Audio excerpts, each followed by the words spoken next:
So you're talking, let's talk a little bit about medicinal mushrooms. You said you did a microdose last night. And was it the first time or what is your, I mean, you're coming from Seattle, so you got to have some sort of relationship with medicinal mushrooms. Mushrooms are the best. As you know, we happen to have like a couple mushroom supplement clients, medicinal psychedelic mushrooms, love them. And so I've always been curious about microdosing. And so yesterday a friend was over who knows about it and is like, "Want to try it?" Yeah, sure. And so, I've always heard about, entrepreneurs, Silicon Valley, folks, super rich people, microdosing either LSD or mushrooms in the when they're doing their creative work. So I've always wanted to try it. And so it happened to be yesterday, which happened to be my birthday, and also the day before I came on a Mushroom Guys podcast. Yeah, perfect timing. Yeah, it's some people like the real microdose. Let's call it the dosage or the protocol would be like you take 125 milligrams, 1 day on, 2 days off for 90 days, because they say 90 days on, 90 days off. They just don't know the long-term side effects, which probably are nothing. But also when you get into anything like natural, especially like mushrooms, or it could be moringa or whatever, you should always cycle 90 on, 90 off, because eventually your body just like accepts it and the potency's gone. Yeah. I guess that's similar to people that are, addicted to smoking weed. If you smoke weed every day your whole life, I mean, for me, I hit it once, I'm fucking high as shit all night. Yeah. So I can't really smoke weed. Similar to any biochemical function, Yeah, medicinal mushrooms like psychedelic, psilocybin, the golden teacher, this stuff, we're not going to be selling that.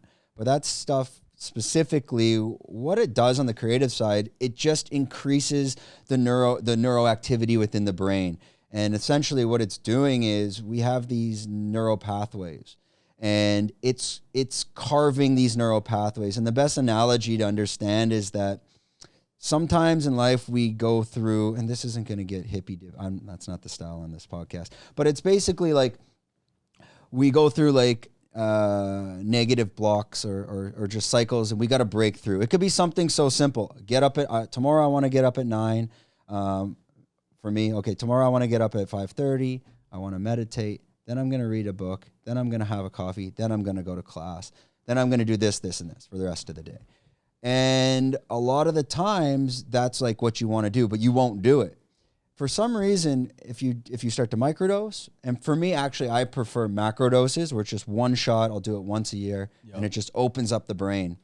For some reason, when you are microdosing, those neural pathways, they become carved, and you break through that shit of like, okay, I should have done that, but I didn't. And then the analogy is, it's like those paths exist, like if you went mountain biking on a dirt bike on a mountain trail, they already exist. And if you've heard this before, it's the problem is we just haven't gone down those trails in a while, and mushrooms open that up where it makes it, you don't have that fear of resistance, like this book called not the War of Art. I forget the Art of War.